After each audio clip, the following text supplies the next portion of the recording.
Hello, welcome everyone, welcome to this class. हम कर रहे थे स्ट्रक्चर, ठीक है। सिंपल क्यूबिक के हमने देखे थे कैरेक्टरिस्टिक, उसके बाद हमने बॉडी सेंटर्ड क्यूबिक के कैरेक्टरिस्टिक देखे थे और आज हम करेंगे फेस सेंटर्ड क्यूबिक के कैरेक्टरिस्टिक्स। कैरेक्टरिस्टिक्स क्या, उनके प्रॉपर्टीज थोड़ी थोड़ी की, नंबर ऑफ एटम्स क्या होते हैं, फिर उनके पास नियरेस्ट नेबर डिस्टेंस कितना होता है जिसे एटॉमिक रेडियस हम कहते हैं। फिर हमने देखा कि नियरेस्ट नेबर एटम कितने होते हैं जिसे हम कोऑर्डिनेशन नंबर कहते हैं। और फिर पैकिंग फ्रैक्शन कितना है कि उस क्यूब में, यूनिट सेल में जो है कितने नंबर ऑफ एटम जो है पैक्ड है, उनका वॉल्यूम जो है हम देखते हैं पैकिंग फ्रैक्शन से, राइट। तो आई होप आपको क्लास लास्ट जो भी होंगी वो आपने क्लियर कर ली होंगी। अब हम बढ़ चलते हैं फेस सेंटर्ड क्यूबिक की तरफ, ठीक है। चलिए आप देखते हैं फेस सेंटर्ड क्यूबिक में एटम्स किस तरह से प्रेजेंट होते हैं। अगर हम क्यूबिक बोल रहे हैं तो क्यूबिक मीन्स कॉर्नर पर एटम्स जो हैं प्रेजेंट है ही है, राइट। आप यूनिट सेल के अंदर बैठे हुए हो ये इमेजिन करके चलना है और आपके 8 कॉर्नर हैं, चारों तरफ दिख रहे होंगे, 4 ऊपर 4 नीचे, राइट। आठों के आठों कॉर्नर पर एटम प्रेजेंट है ही है, राइट। जैसे ये रूम है, राइट, तो इसके आठों के आठों कॉर्नर पर एटम्स प्रेजेंट ही हैं। अब क्या, अब देखिए आपकी लेफ्ट वाली दीवार देखिए, आप जैसे बैठे हुए हो, आपके लेफ्ट की तरफ दीवार है, राइट। और उस दीवार के बीचों बीच हम जो है एक एटम प्लेस कर देंगे, राइट। लेफ्ट वाली दीवार के बीचों बीच हम एटम प्लेस कर रहे हैं। राइट वाली दीवार की तरफ भी देखिए, एक बीचों बीच हम एटम प्लेस कर रहे हैं। सामने भी, पीछे भी, ऊपर भी और छत पर भी। कितने फेसेस दिख रहे हैं? 6 फेसेस दिख रहे हैं और 6 के 6 फेसेस के बीचों बीच हमने एटम प्लेस कर दिया, राइट। कॉर्नर पर तो एटम है ही है, बट साथ में फेसेस के बीचों बीच हमने एटम प्लेस कर दिया, राइट। दिख रहा होगा, आप यूनिट सेल के अंदर हैं तो इमेजिन अच्छे से कर पा रहे होंगे। हर एक फेस के बीचों बीच हमने एटम जो है प्लेस कर दिए। पीछे वाले फेस पे है और ये सामने वाले फेस पे है, ये नीचे 6 एटम प्लेस कर दिए। क्लियर, ये हमारा एफसीसी स्ट्रक्चर है। 74% पैकिंग फ्रैक्शन है। चलिए अब मैं इसको आपको फिर से पूरी तरह से लिखवा देती हूं कि किस तरह से क्या क्या लिखना है आपने, राइट। फिर एक लास्ट में फाइनल टेबल भी बनाएंगे। वो क्यों? ताकि हमें एग्जाम में डायरेक्ट याद आ जाए। नंबर ऑफ एटम्स कितने आ गए? 4 आ गए। एटॉमिक रेडियस कितना आ गया? R = A/2√2, right. Nearest neighbour distance हमने निकाल दिया था √2A/2, राइट। और फिर पैकिंग फ्रैक्शन हमने निकाला √2 π/6 या फिर π/3√2 और परसेंटेज में 74%। अनऑक्युपाइड आप निकाल सकते हो, 1 माइनस पैकिंग फ्रैक्शन कर देना है, वो अनऑक्युपाइड स्पेस आ जाता है यूनिट सेल का, राइट। अब आ जाते हैं उससे अगले स्ट्रक्चर की तरफ, that is hexagonal structure. Hexagonal structure, और ये जो है सबसे अच्छा पैक्ड स्ट्रक्चर होता है। यहाँ पर हमें पैकिंग फ्रैक्शन जो है 90% भी मिल जाता है, वो भी देखिएगा। 2D हेक्सागन 2D में होता है और फिर 3D में भी हमें हेक्सागन मिलता है, बट ज्यादा इंपॉर्टेंट हमें 2D का हेक्सागन स्ट्रक्चर होता है, वो इंपॉर्टेंट है। उसका पैकिंग फ्रैक्शन इंपॉर्टेंट है जो कि एग्जाम में आता है। जो पाई वाली वैल्यूज है ना पैकिंग फ्रैक्शन की, वो याद रखनी है। मैं आपको टेबल बना के दूंगी अभी, राइट।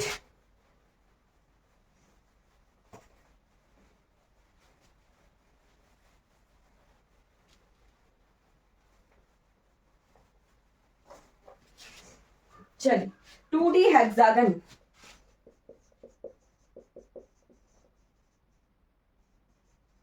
आपकी किताबों में हेक्सागन क्यूबिक पैकिंग इस तरह से लिखा होगा, HCP, है ना, हेक्सागन स्ट्रक्चर। तो हमें जो है हेक्सागन 2D में भी मिलता है, 3D में भी मिलता है। 3D बनाना मुश्किल रहेगा, 2D में आपको समझा दूंगी, पैकिंग फ्रैक्शन समझा दूंगी, नंबर ऑफ एटम्स देख लेते हैं वगैरह वगैरह, राइट। हम क्या करते हैं, एटम्स को प्लेस करते हैं इस तरह से। 2 तरह से मैं आपको अरेंजमेंट बताऊंगी एटम्स की, वहां से ही हमें हेक्सागन पैकिंग निकल के आएगी। ये क्या है, एटम के ऊपर एटम प्लेस कर दिया। थोड़ी सी लेयर बनाती हूँ, ज्यादा नहीं, टाइम कंज्यूमिंग होता है ज्यादा। ये क्या है, एक लेयर के बाद दूसरी लेयर है, ये तीनों लेयर्स सेम है, तो हम इनको तीनों को ही सेम नाम दे देंगे। एटम के ऊपर एटम प्लेस किया है, राइट, और तीनों लेयर सेम है। हमें कौन सी अरेंजमेंट यहां से नजर आ रही है? स्क्वायर पैकिंग नजर आ रही है। अब क्या किया, अब हमने क्या किया, एटम के ऊपर एटम प्लेस नहीं किया, एटम के बीच में जो गैप दिख रहा है ना, उस गैप में हम एटम को प्लेस कर देते। ये गैप है, ये गैप है, ये तो इस गैप में जो है हम एटम को प्लेस कर देते हैं।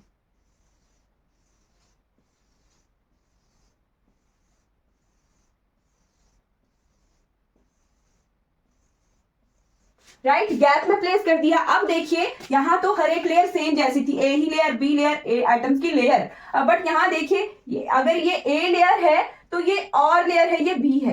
बट फिर देखिए इसके बाद जो ए लेयर थी वही फिर से रिपीट हो रही है, एटम के ऊपर एटम आ रहा है ना, तो ए, फिर ये बी लेयर रिपीट हो रही है, फिर ए लेयर। यानी हेक्सागन पैकिंग में हमें two type of arrangement layers की मिलती है स्ट्रक्चर में। यहीं से ही हम हेक्सागन का यूनिट सेल निकालेंगे। ओके, अब जो है क्या यहाँ पर स्क्वायर अरेंजमेंट हमें मिल सकती है?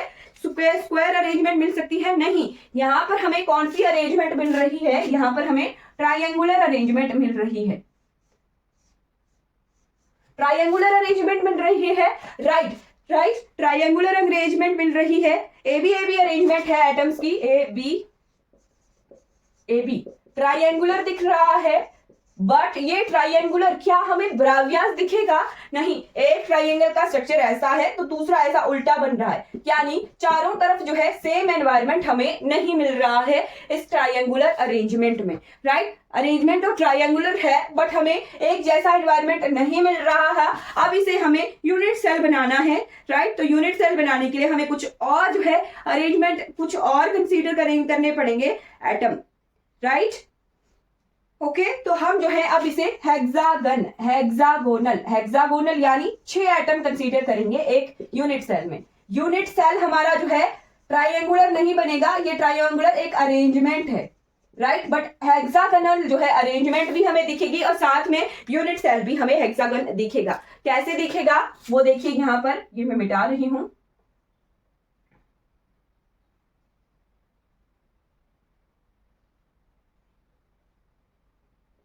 यहां देखिए हम क्या करेंगे, 6 एटम को कंसीडर करने वाले। एक ये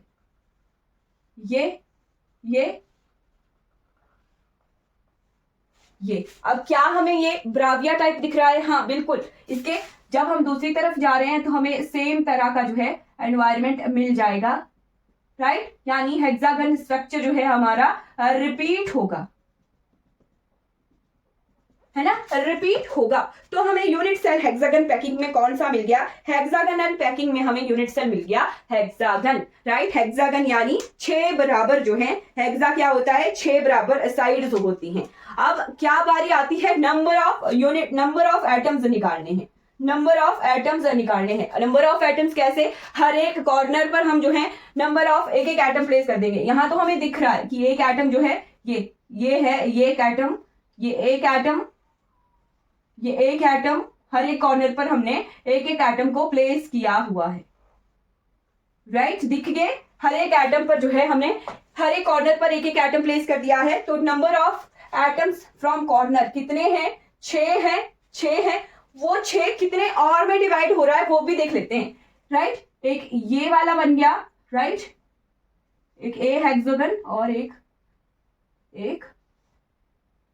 ये हेक्सागन। देखिए एक एटम जो है 3 में डिवाइड हो रहा है, यहां दिख रहा होगा ये एटम, देखिए ये एटम, और ये 3 हेक्सागन में डिवाइड हो रहा है। राइट, एक एटम जो है 3 हेक्सागन में डिवाइड हो रहा है, यानी नंबर ऑफ एटम से एक एटम से हमें कितनी कंट्रीब्यूशन आ रही है? 1/3 की कंट्रीब्यूशन आ रही है। कितने कॉर्नर एटम है? क्यूब में तो हमें 8 कॉर्नर एटम मिल रहे थे, यहां से 1 2 3 4 5 6 कॉर्नर एटम मिल रहे हैं, यानी 6 कॉर्नर एटम से हमें 1/3 की कंट्रीब्यूशन आ रही है। साथ में एक एटम जो है बॉडी सेंटर में भी प्रेजेंट है, एक एटम बॉडी सेंटर में प्रेजेंट है, तो +1 जो कि बॉडी सेंटर में है। कितने आ गए? 2 + 1 3 एटम्स आ गए हेक्सागन स्ट्रक्चर में। Right, 3 atoms, total number of atoms आ गए 3 एटम। ये ध्यान रखिएगा, number of atoms from a 2D hexagon structure, 2D hexagonal structure से हमें 3 नंबर ऑफ एटम्स जो है मिलते हैं। अब नियरेस्ट नेबर कैसे फाइंड आउट करना है? नियरेस्ट नेबर आ गया ए डिस्टेंस पे, एक आ गया ए डिस्टेंस पे, और एक है बिल्कुल बॉडी के बीचों बीच। राइट, एक है बॉडी के बीचों बीच और एक कॉर्नर से कॉर्नर आते हुए हमें ए डिस्टेंस पे मिल रहा है। कौन सा वाला ज्यादा नजदीक है वो चीज, तो कौन सा वाला ज्यादा नजदीक है, जो बॉडी के बीचों बीच वाला है ना वो ज्यादा नजदीक है, राइट। जो बॉडी के बीचों बीच वाला है वो ज्यादा नजदीक है। कंसीडर कीजिए, आप अपनी दीवार पर कंसीडर कीजिए कि कॉर्नर टू कॉर्नर जाते हैं तो हमें एटम थोड़ी दूरी पर मिलता है, फेस सेंटर हमने अभी अभी किया था, है ना। बट अगर बीचों बीच है वो थोड़ी नजदीक मिलता है। एक हेक्सागन जो है हमें कितने साइड्स वाली मिलती है, 6 साइड वाली, राइट। तो एक हेक्सागन जो है 6 बराबर इक्विलेटरल ट्राइंगल में डिवाइड हो जाती है। क्या एक हेक्सागन 6 बराबर इक्विलेटरल ट्राइंगल में डिवाइड हो जाती है। ओके, ये चीज है कि हमने कॉर्नर टू कॉर्नर ही जाना है, कॉर्नर से कॉर्नर में ही जाना है, राइट। तो ये हमारा कैंसिल हो जाएगा ये टर्म, राइट। मतलब कि नियरेस्ट नेबर जो है हमें ए डिस्टेंस पर ही मिलेगा, एक ए डिस्टेंस पर ही मिलेगा। एक एटम कॉर्नर एटम से चले हैं तो दूसरा एटम हमें कॉर्नर पर ही मिलेगा, राइट। हमने कॉर्नर टू कॉर्नर ही जाना है, राइट, कॉर्नर टू कॉर्नर ही जाना है। तो नियरेस्ट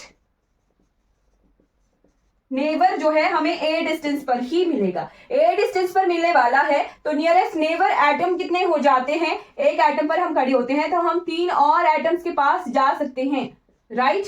एक यहां से यहां जा सकते हैं, एक यहां से यहां जा सकते हैं। इस कॉर्नर से हम इस वाले एटम के पास जा सकते हैं, राइट, और इस कॉर्नर से हम इस वाले एटम के पास जा सकते हैं, इस कॉर्नर एटम से हम इस वाले एटम्स के पास जा सकते हैं। यानी हमारे पास कोऑर्डिनेशन नंबर कितना निकल के आएगा, हेक्सागन का 3, राइट। नंबर ऑफ एटम्स भी 3 होते हैं और कोऑर्डिनेशन नंबर भी हमारा 3 होता है, राइट। क्लियर हो गया, ओके।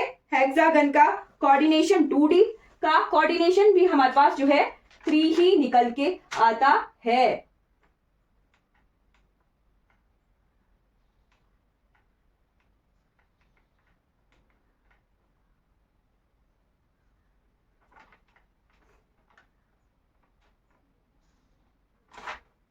चलिए पैकिंग फ्रैक्शन देखते हैं।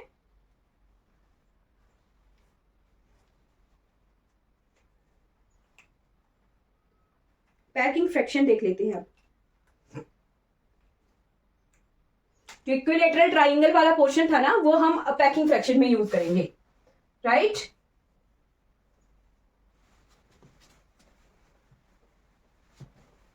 वैसे मैं स्ट्रक्चर बनाने में इतना टाइम वेस्ट कर रही हूँ, आपको डायरेक्ट रिजल्ट बताए और एग्जाम के हिसाब से तो डायरेक्ट रिजल्ट बताया और जल्दी जल्दी हो गया, है ना। चलिए ऐसा ही करेंगे अब, है ना। पैकिंग फ्रैक्शन इतना एग्जाम में डिराइव करने के लिए तो आना है नहीं, डायरेक्ट रिजल्ट आने हैं, है ना। तो वो ही देख के चलते हैं। चलिए, number of atoms into volume of single atom upon A volume of hexagon. जो इक्विलेटरल ट्राइंगल वाला सिस्टम था ना वो चीज हमें अब निकालनी पड़ेगी, वॉल्यूम ऑफ हेक्सागन। तो एक इक्विलेटरल ट्राइंगल 6 में डिवाइड हो रहा था तो 6 ट्राइंगल का 6 इंटू वॉल्यूम ऑफ ट्राइंगल, ये निकल के आएगा हमारे पास हेक्सागन का वॉल्यूम। अगर यहाँ पे वैल्यूज पुट कर देते हैं, 6 नंबर ऑफ एटम्स कितने मिलते हैं हेक्सागन से, 3 into volume of single atom 4/3 pi r cube. Atom जो है यहाँ पे 2D हेक्सागन है, एरिया आएगा, वॉल्यूम नहीं एरिया आएगा। तो एरिया आएगा तो पाई आर, एक सर्कल का एरिया कितना होता है पाई आर स्क्वायर, और 6 इंटू वॉल्यूम ऑफ ट्राइंगल कितना होता है 1/2 into base into height, right. 1/2 into base into height. अब area of triangle, equilateral triangle का एरिया फिक्स होता है, ध्यान रखिएगा, पाई आर स्क्वायर है, √3/4 आर स्क्वायर। ये एरिया ऑफ इक्विलेटरल ट्राइंगल आप कहीं भी पुट कर दोगे, राइट, कहीं भी area of triangle, equilateral triangle का जो है फॉर्मूला फिक्स है, ये इतना ही आता है। आप चाहे सॉल्व करो, सॉल्व करके निकाल लेना, साइन निकाल लेना, है ना। बेस इंटू हाइट करके साइन फॉर्मूला हमें निकालना पड़ेगा, फिर निकलेगा, राइट। तो हमें वहां से मिलेगा।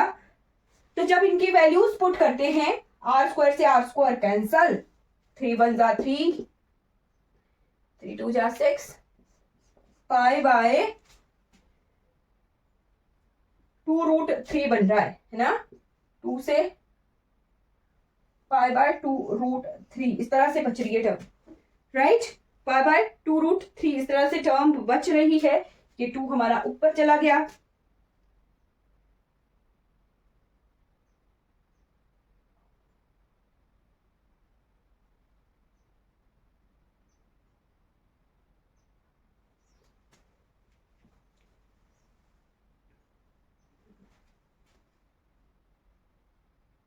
आर स्क्वायर नहीं होगा, ये ए स्क्वायर होगा, है ना।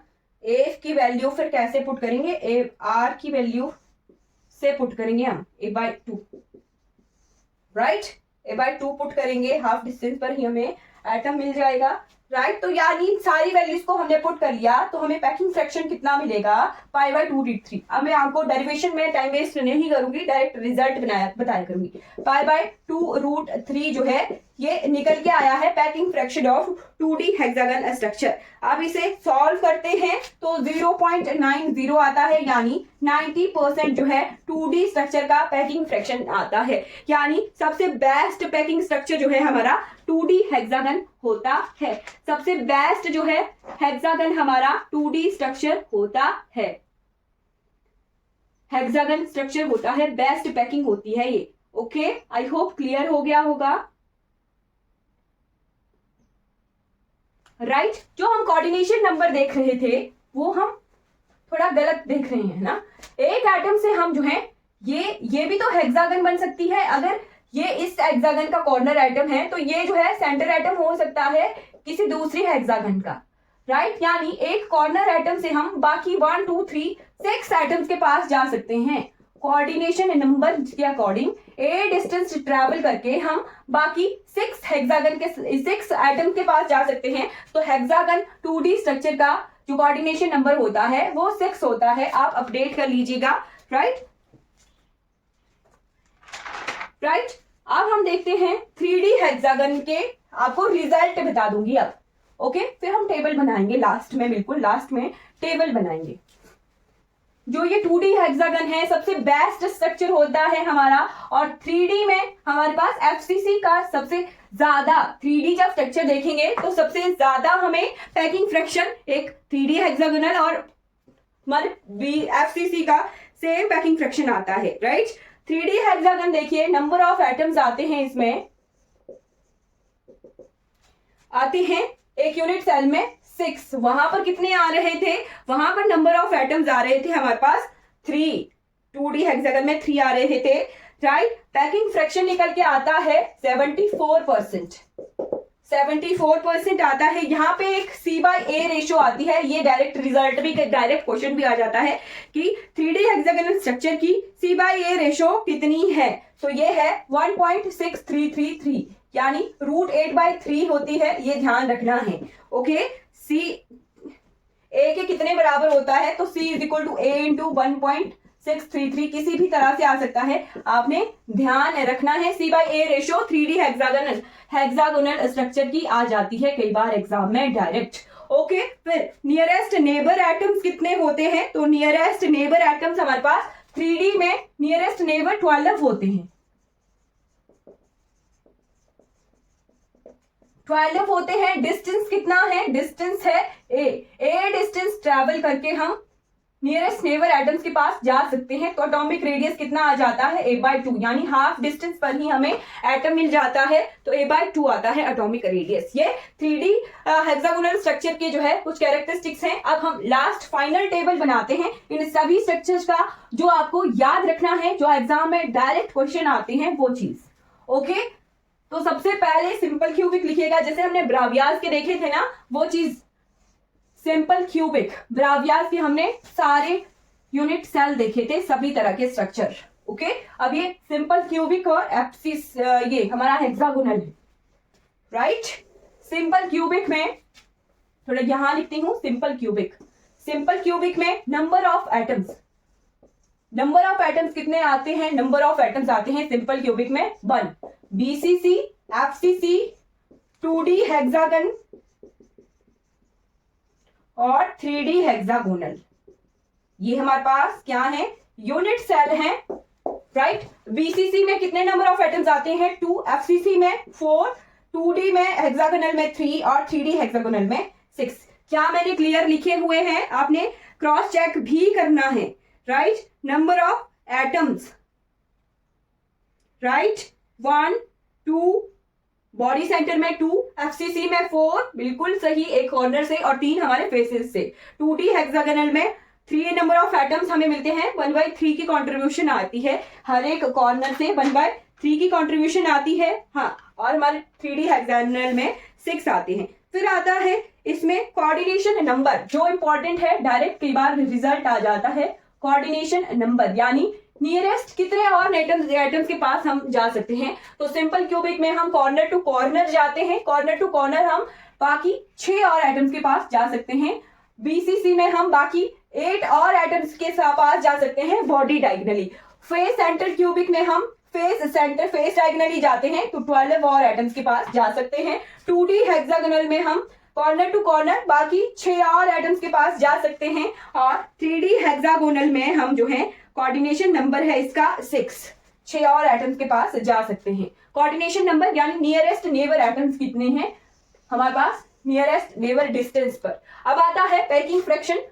पैकिंग फ्रैक्शन एक आती है पाई वैल्यू में और एक आता है परसेंटेज वैल्यू। तो सिंपल क्यूबिक में आती है π/6, याद रखना है, डायरेक्ट रिजल्ट आते हैं ये, अनऑक्युपाइड और ऑक्युपाइड के डायरेक्ट रिजल्ट आते हैं π/6, राइट। π/6 के बाद परसेंटेज कितनी, तो 52.4%, राइट। फिर ये आती है हमारे पास 3π/8, √3π/8, राइट, √3π/8 यानी 68% इसकी पैकिंग फ्रैक्शन होती है। ये आता है हमारे पास और √2π/6 या एक और टर्म है इसकी π/3√2, राइट। ये 74% पैकिंग फ्रैक्शन है, राइट। फिर 2D हेक्सागोनल में π/2√3 ये है और 90% सबसे ज्यादा पैकिंग फ्रैक्शन हमारे पास 2D हेक्सागोनल स्ट्रक्चर का होता है। 3D हेक्सागोनल स्ट्रक्चर में पाई की वैल्यू मैं आपको बता दूंगी कैसे आती है, बट 74 स्ट्रक्चर होता है, ओके। तो ये हमारे पास टेबल है, ये याद रखना है। यहां से हम अनऑक्युपाइड स्पेस कैलकुलेट करके लिख लेते हैं, वो भी इंपॉर्टेंट है। अनऑक्युपाइड स्पेस 1 - पैकिंग फ्रैक्शन, जो वो आता है अनऑक्युपाइड स्पेस। जो अनऑक्युपाइड स्पेस है उसका डायरेक्ट क्वेश्चन आता है एग्जाम में। 6 8 12 6 6 1 - packing fraction, okay. 1 - 6 - π/6, right. 8 - √3π/8, right. यहां से निकाल देते हैं 6 - √2π/6, यहां से आ गया 2√3π/2√3। ये अनऑक्युपाइड स्पेस है, ये एग्जाम में डायरेक्ट रिजल्ट आता है। आप क्वेश्चन घुमा फिरा के देंगे और पूछेंगे अनऑक्युपाइड स्पेस कितना होता है 2D या 3D स्ट्रक्चर में इनके, ओके। तो हम जो है आज की क्लास में इतना ही पढ़ेंगे। आई होप आपको ये क्लास अच्छी लगी होगी। कल की क्लास में हम डायरेक्ट रिजल्ट देखेंगे NaCl डायमंड स्ट्रक्चर का। आई होप आपको ये क्लास अच्छी लगी होगी। कोई भी डाउट रहेगा तो आपने चैट बॉक्स में पूछ लेना है। Thank you for watching. ये रिजल्ट डायरेक्ट है, इन्हें याद कर लेना है। अगर ये वीडियो आपको अच्छी लगी हो तो लाइक कीजिएगा, सब्सक्राइब कीजिएगा मेरे चैनल को और दूसरों तक इन वीडियोस को जरूर पहुंचाइएगा। Thank you for watching.